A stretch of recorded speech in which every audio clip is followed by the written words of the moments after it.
What's with that cheap suit? I bet your cleaning company isn't doing well, huh? Can a failure like you even afford the participation fee? At the reunion, my ex-girlfriend, whom I hadn't seen since starting my cleaning business, hurled these harsh words at me. The girl who used to be kind had completely changed her personality. However, after I revealed a shocking truth to her, her attitude towards me changed drastically. My name is Michael. When I was in the 3rd grade, I lost both of my parents to illness and was taken in by my paternal grandfather. My grandfather was very kind and supportive during my time of grief. Thanks to him, I was able to overcome the sorrow of losing my parents. I loved my grandfather very much. He was also a very neat and tidy person. It made sense, considering he ran a small cleaning company and was very particular about cleanliness. Cleaning cleanses the soul too, he often said. Thanks to long-standing clients, his business managed to survive, but it was always a tight operation. Although I was the grandson of the company's owner, people often mistook me for being wealthy, but in reality, we lived a very modest life. We were far from luxury. The employees at my grandfather's company were all kind-hearted people. When my grandfather was bedridden with a cold, they took care of me. They even helped me with my homework. Though I didn't have parents, I felt blessed by the people around me. My dream was to become a doctor. I was inspired by the doctors who tried their best to save my parents until the very end. In the end, my parents couldn't be saved, but the doctors were so dedicated that my grandfather often said, "We were lucky to have such caring doctors." I studied very hard. For high school, I was accepted into a top local public school known for academic excellence. I couldn't afford tutoring, but I maintained high grades in high school. My goal was to get into medical school right out of high school, so I had to work hard. My grandfather supported my dream, saying, "I'll work hard so you can go to the university of your choice, Michael." Seeing him work so hard motivated me to study even harder. In my sophomore year of high school, I became close with a female student. Her name was Jessica. Her parents owned a famous company. Jessica was indeed a president's daughter, a true lady of high society. She lived in what could only be described as a mansion, coming from a wealthy family. However, Jessica wasn't your typical heiress. She wasn't much interested in fashion. She aspired to work in robotics in the future and was even a member of the robotics club. Jessica and I were academic rivals, often competing for the top spot in our class. We were aware of each other but weren't close at first. One day, Jessica came to me with a math workbook. "Michael, do you understand this problem?" I asked my friends, but none of them get it, so I thought maybe you would. "Let me take a look." I looked at the workbook. Fortunately, I understood how to solve it right away, so I explained it to her. Jessica was delighted, saying, "Thank you, your explanation was so clear." This incident brought Jessica and me closer. As we helped each other with studies, we became comfortable enough to talk like friends. Jessica admired me for maintaining high grades without attending tutoring, calling me hardworking and cool. I was much poorer than Jessica and didn't own any luxury items. But she never cared about that and treated me just the same. She looked beyond titles and appearances, and I found myself falling for her. When I confessed my feelings, Jessica also admitted that she liked me. After that, we started going on dates on weekends and studying together at each other's houses. We supported each other during the intense study period just before our exams. Thanks to that, we both got accepted into our first choice universities. I attended a national university's medical school, which was close enough to commute from home. Jessica went to a private university's mechanical engineering department in a major city. Since Jessica's university was far away, she had to move, turning our relationship into a long-distance one. It was sad to be apart. but we stayed in touch regularly through our phones and met up and traveled together during longer vacations like summer break. I still enjoyed spending time with Jessica, but she gradually began to change. Specifically, she started to become very concerned about her appearance. At first, I was happy to see her becoming prettier. "I'd dressed up specially for you, Michael," she would say, and I couldn't help but feel pleased. However, over time, Jessica became more concerned with appearances than anything else. If I wore inexpensive clothes for a date, she would make a face and say, "What's with those cheap-looking clothes?" Even when I gave her a necklace worth $100 as a birthday gift, putting in extra effort, she said thank you, but her expression suggested she had hoped for something more expensive. Jessica's change in personality was likely influenced by the friends she made at university. Being in a university in a major city, many students were focused on fashion. There also seemed to be a strong emphasis on academic prestige. She became more concerned about appearances due to their influence. Yet, her love for robotics never faded. Jessica continued to study hard, even pursuing graduate studies while maintaining her interest in fashion. It was sad to see her change, but because I still liked these aspects of her, our relationship continued.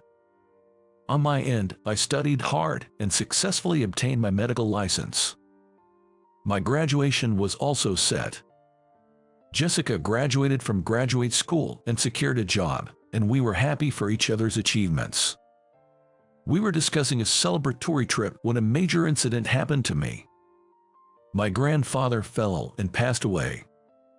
According to the employees at his company, he collapsed suddenly at work and couldn't be saved despite being rushed to the hospital. Facing my motionless grandfather in the hospital, I couldn't stop my tears. I somehow managed to get through the funeral and other procedures, but my heart felt heavy and my body was lethargic. However, I couldn't stay down forever. I had to think about my grandfather's cleaning company, which had lost its president. He had handled many tasks as president, and it was difficult for the remaining employees to fill the gap. Being a small company, losing even one person was a significant blow. Hiring new people wasn't feasible for a small, struggling cleaning company. The company's finances were tight, and there was talk of shutting it down. However, most of the employees were over 50, and finding new jobs would be difficult for them. So, I decided to take over the cleaning company for their sake. The employees opposed this unanimously. "Michael, you should become a doctor," they said. "Don't sacrifice your life for us old folks," they urged, but I took over the company out of gratitude to the employees who had helped me. I also didn't want to shut down the company my grandfather had worked so hard to maintain. I talked to Jessica about this. I thought she would understand, but her response was unexpectedly cold. "A small cleaning company has no future. I don't see a bright future with you, so let's break up," she said. Her words shocked me. The kind Jessica I knew had become someone who judged people based on status and appearance.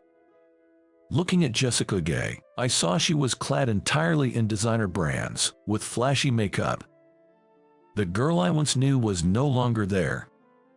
I was saddened, but at the same time, I realized I no longer wanted to be with this changed Jessica. "I understand, let's break up." Saying just that, Jessica and I easily ended our relationship. Perhaps because my affection for her had already cooled a bit, I didn't linger too much on the heartbreak. I quickly moved on and, after graduating from university, devoted myself to the cleaning company. I was determined to improve its performance and make it a company my grandfather could be proud of. Though I was a novice in business management, I knew blindly working hard wasn't enough. First, I studied books on business and economics. Then, using my knowledge of mathematics from university, I analyzed the company's performance data and devised a strategy. I also put effort into sales and social media advertising to make our company more known. Our company had high customer satisfaction. It was just not well known. That's why our long-standing clients had always chosen us. My strategy worked. Requests gradually increased, and the company's performance improved. The fact that a medical school graduate had turned around a cleaning company made an impact, leading to media coverage. These interviews helped promote our business, leading to further improvements in performance.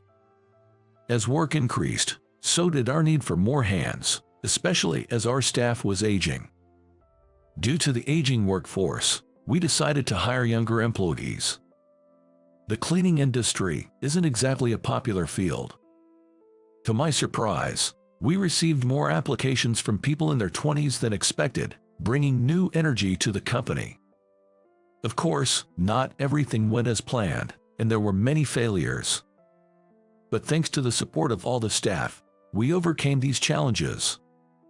I can't thank them enough. Years after taking over the cleaning company, I received an invitation to a high school reunion. Wanting to see old friends, I decided to attend. "Michael, you need a break from all the hard work," a veteran employee told me, so I planned to enjoy myself. The reunion was held in a fancy hotel. I quickly found my friends. "It's been a while," I called out, and they smiled happily in response. We had a great time reminiscing. The buffet food was delicious, and I was having a good time. An hour into the reunion, I stepped out to use the restroom and saw a woman. It was Jessica. She wore an expensive-looking necklace and a glamorous dress. Feeling a bit awkward, but not wanting to ignore her, I said, "Long time no see. How have you been?" I had a faint hope that, after all this time, we could casually chat like we used to. However, Jessica scrutinized me from head to toe and smirked in a mocking manner. "What's with that cheap suit? Your cleaning company must not be doing well, huh? Can a failure like you even afford the participation fee?" Her words hurt me. It was foolish of me to hope she might have returned to her kinder self. I realized she would probably never change back.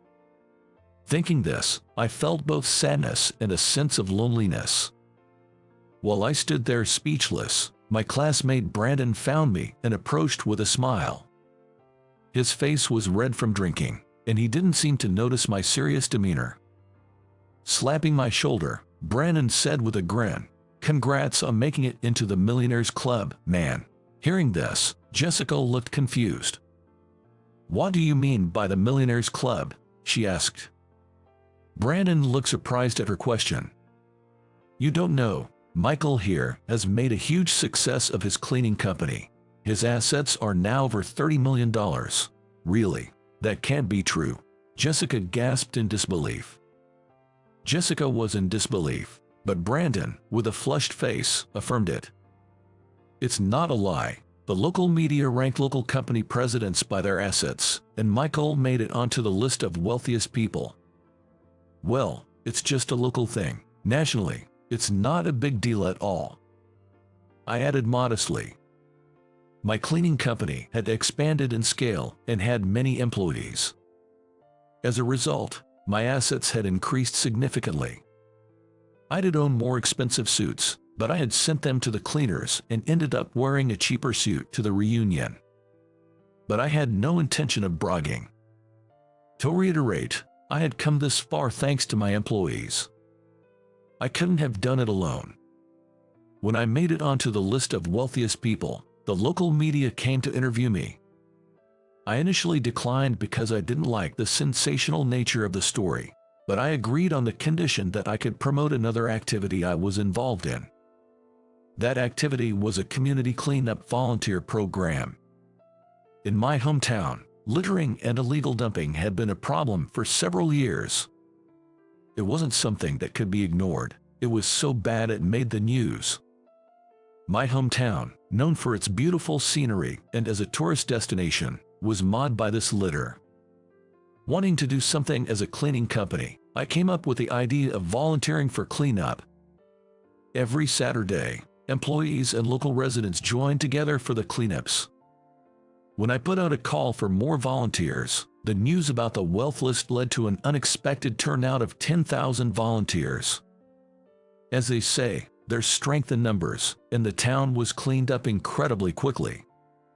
With so many people, we also came up with ideas to prevent littering. Based on these ideas, we installed security cameras and took various measures, significantly reducing littering and illegal dumping.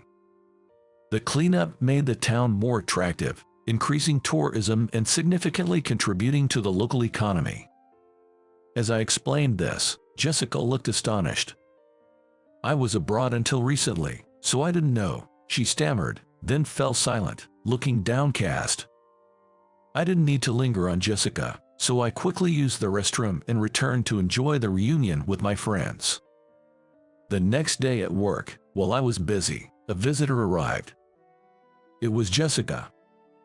I felt uneasy, wondering if she had come to mock me again, but I decided to listen to what she had to say. In my office, Jessica apologized to me. "I'm really sorry for what I said yesterday. I also regret breaking up with you over your job before we graduated." Her demeanor was completely different from the day before. As I was still processing this change, Jessica continued. "Listening to your story made me reflect on my life all night. I realized that since university, I've been too focused on appearances and status, losing sight of people's inner values," she said, her eyes seemingly returning to their former self. Looking closer, I noticed she wasn't wearing any expensive accessories. She seemed to have genuinely changed. Her sincere apology was evident. "Learning about your volunteer work made me realize how selfish and shallow I've been. You've been working selflessly for others, even when it doesn't bring you money. While I've only cared about making myself look better, from now on, I want to live for others, like you do." Jessica then looked saddened. "After hearing about your success, I thought you might think I'm only interested in money. I wish I had realized my mistakes sooner, but I really wanted to apologize, so I came here. Sorry for showing up so suddenly. I'll leave now." "Wait," I called out, stopping Jessica as she tried to leave, downcast. "I can see you're truly remorseful. I don't think you're after money. I forgive everything that happened before," I said, speaking from the heart. I smiled warmly, looking into Jessica's eyes. "It's all in the past now. I'm glad to see you've returned to your old self." Jessica replied with tears in her eyes, "Thank you, I'm sorry." After a long time, Jessica and I were able to mend our relationship. I was truly happy she had rediscovered what was important. A week later, Jessica contacted me, asking, "Could we discuss a work matter? Could you come to the office building near the station?" The building, recently completed, was an impressive structure. When I arrived, Jessica greeted me. "This office building actually belongs to my company," she revealed. "Really?" I exclaimed. After her studies abroad, Jessica returned to US, opting not to take over her parents' business. Instead, she decided to establish her own company. "I've always loved robots, so I founded a company that develops them," she explained. Even though her personality had changed, her passion for robots remained. "I want your company to handle the cleaning of this office building. I trust you completely since you're the president," she proposed. "Of course, I'd be happy to. We'll clean it with all our heart," I assured her. Hearing my eager agreement, Jessica smiled warmly. "I'm really glad to have Michael clean up my heart as well." I was pleased to be of help to Jessica. Subsequently, Jessica sent a robot to my company that would make cleaning easier. "It's a product we're planning to release, but I'd like you to use it and tell me what's good and bad about it," she requested. The robot was incredibly user-friendly and highly praised by our on-site staff. It improved work efficiency and made the job easier on their bodies. Half a year later, Jessica and I got back together. Watching her strive daily to create robots that help people reignited my feelings for her. Lately, I've been thinking about marriage and contemplating when to propose. On the anniversary of my grandfather's death, I took Jessica to visit his grave. I believe that my grandfather would have approved of and been happy with Jessica as she is now. Of course, I've continued to work hard without cutting corners. I'm expanding my business further, and Jessica is continuously creating hit products. No matter how successful we become, we've promised to never forget our gratitude towards others and to maintain a pure heart. I believe having a pure heart is vital in life. I'm actually about to change jobs soon. Is that because you got fired, not because you're changing jobs? With your high school education and clumsiness, there's no way you could find another job. Looking down on me with a mocking face, she underestimated me. I got headhunted actually. I'll be your boss soon. What? After that, I learned about her shocking past. My name is Ethan. My parents both worked, so I spent a lot of time with my grandfather, who lived with us. He was a police officer working at the local station, known as a kind officer, beloved by everyone in town. Even outside of his duty hours, he often went out to help with troubles in the neighborhood, offering advice and assistance. One night, my parents were out, and it was just my grandfather and me at home. Suddenly, we received a call from the owner of the nearby diner. "There's a customer here who can't pay. It's a woman with a child. I'm not sure what to do." "Understood. I'll be there right away." Since he couldn't leave me, a young child, alone at home, my grandfather carried me on his back and rushed to the diner. The woman who couldn't pay was sitting there dejectedly with her young daughter. The girl, not understanding the situation, looked frightened and tearful. The woman pleaded to my grandfather. "It's not a dine and dash. I had my wallet just a moment ago. I must have dropped it somewhere." My grandfather, a seasoned police officer, instantly recognized that the woman was not a bad person and said to the shop owner, "If she lost her wallet, it can't be helped. I'll cover the cost for now." He paid the bill and took the woman and her daughter out of the shop. After getting their names and addresses, he let them go. That night, my grandfather and I, with me still on his back, searched for the woman's lost wallet. We finally found it at dawn and delivered it to the woman's home. Although I was young, being carried on his back, I could feel my grandfather's kindness. I understood why he was known as a kind officer, beloved by everyone in town. "Grandpa, when I grow up, I want to be a police officer too." When I said this, my grandfather smiled and said, "Ethan, I don't help people because I'm a police officer. I do it because I can't ignore people in trouble." "Really? So, if you see someone in trouble, help them out. Good things will come your way eventually." "Okay, I understand." My grandfather was my pride. Throughout elementary and middle school, I followed his advice, helping students in trouble, regardless of whether they were older or younger. Some students talked behind my back, calling me a phony and saying they didn't like me. But I didn't let it bother me. However, when I saw one of them bullying a younger student, I couldn't ignore it and confronted him. "Here comes Mr. Goody Two-Shoes again. This is none of your business. Back off. Don't do things that hurt others." Angered, he suddenly attacked me, and we ended up in a scuffle.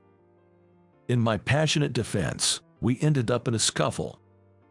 Eventually, we both collapsed, exhausted, but then he suddenly burst out laughing, and I found myself laughing too. "I thought you were just a goody two-shoes, but you're pretty tough. I've changed my mind about you." "You too." That's how we became friends. Just as my grandfather said, doing good deeds leads to good things. That's what I thought at the time. But in high school, there was one student who targeted me, causing trouble. It wasn't a boy, but a girl, and I was at a loss on how to handle her. Her name was Olivia. She was smart, always topping the class, charming in looks, and popular among both boys and girls. Yet, for some reason, Olivia always had a cold and disdainful attitude towards me alone. I was also a good student, so Olivia and I were chosen as class representatives together. As the cultural festival approached, the workload for class representatives was heavy. Our class decided to set up a pancake stall, with the girls handling the preparation and cooking of ingredients, and the boys building the stall. On the day before the festival, the stall was completed. It was a rush job, but we managed to create a pretty decent stall. What's this? This stall looks terrible. What do you mean? All the boys worked hard on it. It's because you as the class rep are useless. That's why we ended up with this odd stall. Redo it by tomorrow. Tomorrow? That's impossible. Then our class will have to cancel its participation in the festival. It's your responsibility, Ethan. Reluctantly, I stayed up all night alone to redo the stall. For some reason, Olivia always turned her face away whenever she saw me. She would even click her tongue intentionally. At first, she just showed her disdain through her attitude, but as graduation approached, she began to openly glare at me. On the day of the graduation ceremony, it was raining. Thinking how unlucky it was for such an important day, I headed to school and saw Olivia walking in the rain, apparently having forgotten her umbrella. Despite the unpleasant experiences she had caused me, following my grandfather's teaching to help those in trouble, I approached Olivia and said, "You'll get soaked on this important day of our graduation." I offered her my umbrella. Then Olivia glared at me fiercely and snapped, "Don't act like a stalker." "Stalker? What are you talking about? I'm just offering you an umbrella so you don't get wet. I didn't ask for your help. Stay away from me." She suddenly shoved me. I slipped and landed right in a puddle formed by the rain. So, I ended up attending a graduation ceremony completely drenched. Trying to help someone, but ending up in a worse situation myself, I muttered to myself. Grandpa said doing good deeds brings good things, but sometimes it doesn't work out. After graduating from high school, I landed a job at an IT company, where my programming skills were recognized, and I worked in the app development department. Being a science-oriented person, I had taught myself programming during high school and even obtained certifications. The app I contributed to developing received positive recognition in the industry, and just 3 years into my job, I was promoted to a lead position. The company grew, and among those who joined straight out of high school, I was at the forefront. All right, I'll keep pushing myself even harder. I was enthusiastic, but one evening, as I was about to head home after overtime, a man called out to me from the shadows. Listening to what he had to say, I exclaimed in disbelief, What? You can't be serious." This left me utterly astonished. A few days later, I received an email about a high school reunion. The thought of seeing my old classmates again made my heart race, but the organizer of the reunion was none other than Olivia. She was the same girl who had pushed me into the puddle on our graduation day. Honestly, I hesitated about attending, but the idea of missing out on a reunion I was looking forward to because of one unpleasant person seemed too much of a sacrifice. So, I replied with my attendance confirmation. When I arrived at the venue that day, I saw Olivia sitting at the reception. I didn't want to see her face, so I entered through a different entrance. Catching up with old classmates after a long time, I was suddenly poked in the back. Turning around, it was Olivia. "It's really bothersome, you know." What is? You didn't sign in at the reception, ignoring the rules. Do you even consider yourself a professional? Olivia was still as tough on me as ever. When I went to sign in, I saw Olivia's workplace written there and was surprised. "Not just your name. Write down your workplace too." "Actually, I'm about to switch jobs." "That's not a job change. You got fired, right? With your high school education and clumsiness, there's no way you could switch jobs." I called Olivia back as she was about to return to the reception with a mocking look, and said, "I'm being headhunted actually. I'll be your boss soon." Olivia was visibly shocked. I patted Olivia on the shoulder and left the venue. The man who appeared from the shadows after I worked overtime was a professional scout from a staffing agency.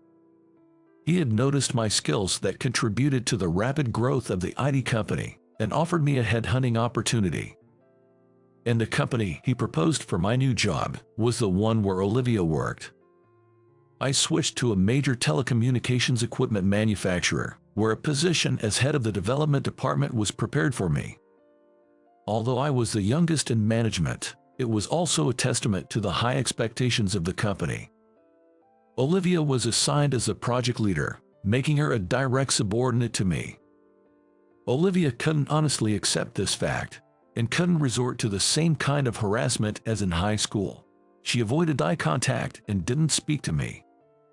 "Olivia, how long will it take to fix the project? Don't call me by my name." "Oh, right. We were high school classmates, so sorry." Even at work, Olivia was seen as a Madonna figure, but she remained cold only to me.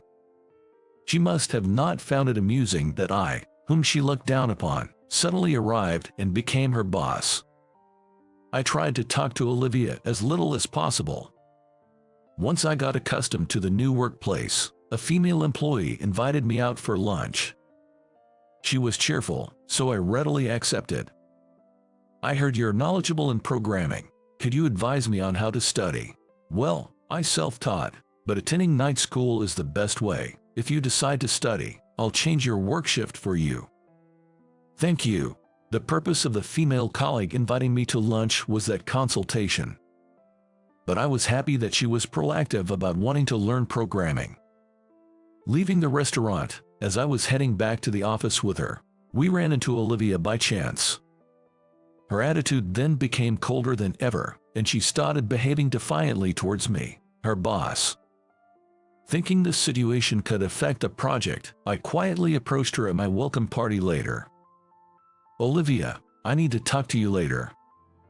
Having become cheerful from the alcohol, Olivia said, "Is that an order from the boss?" "Well, yes." Wanting to have a serious talk with Olivia, I responded so. Then Olivia, with her usual condescending look, stared at me and said, "Then I suppose I have no choice." After the party, she reluctantly followed me, and we entered a nearby bar. I intended to talk about the project's progress, but as the alcohol flowed, I vented my frustrations about Olivia's cold attitude towards me since high school. I was taught by my grandpa to help those in trouble, and in elementary and middle school, everyone liked me, but in high school, for some reason, you were the only one who looked down on me and harassed me. Why, what about me didn't you like? Olivia, who had been silently listening to my complaints, looked at me determinedly and said, I liked you, Ethan." Yeah. For a moment, my mind went blank. "I really liked you, so when I saw you talking with other girls, I couldn't stand it, and that's why I acted that way." "You, really?" "After doing something so terrible on the day of our graduation ceremony, I thought we could never be friends again and gave up. But working together again, I realized I still like you." "Ah, look at the time. Sorry, but let's call it a night for now." Thrown off by Olivia's unexpected confession, I hurriedly left the bar. According to Olivia's confession, it seems we both attended the same kindergarten. At that time, Olivia was being harassed by other boys, and I helped her. For me, taught by my grandfather to help others, it was a normal thing to do, but it seemed surprising to Olivia. Since then, she said, I became her hero. When I got home from the bar and told my grandfather, he asked, "What's the name of this woman?" "It's Olivia Parker." "Olivia, I see. It must be the same girl from back then." In fact, my grandfather once rushed to a diner on a report of a dine and dash, and the woman who had lost her wallet was named Parker. The girl with her was Olivia. Feeling a sense of destiny from this unexpected encounter, I decided to honestly accept Olivia's confession. Deep down, I had always harbored feelings for Olivia, who was like the Madonna of our school. The next day, I confessed to Olivia as well. Olivia nodded with a happy smile. It was the first time I saw her smile. I thought she was incredibly beautiful. When I told her about my grandfather's story, Olivia too felt it was a fateful encounter, laughing and saying, "If we get married, I'm sure we'll make it work." I vowed to make Olivia happy. And I realized my grandfather's teaching was indeed correct. Helping others will surely bring good things in return.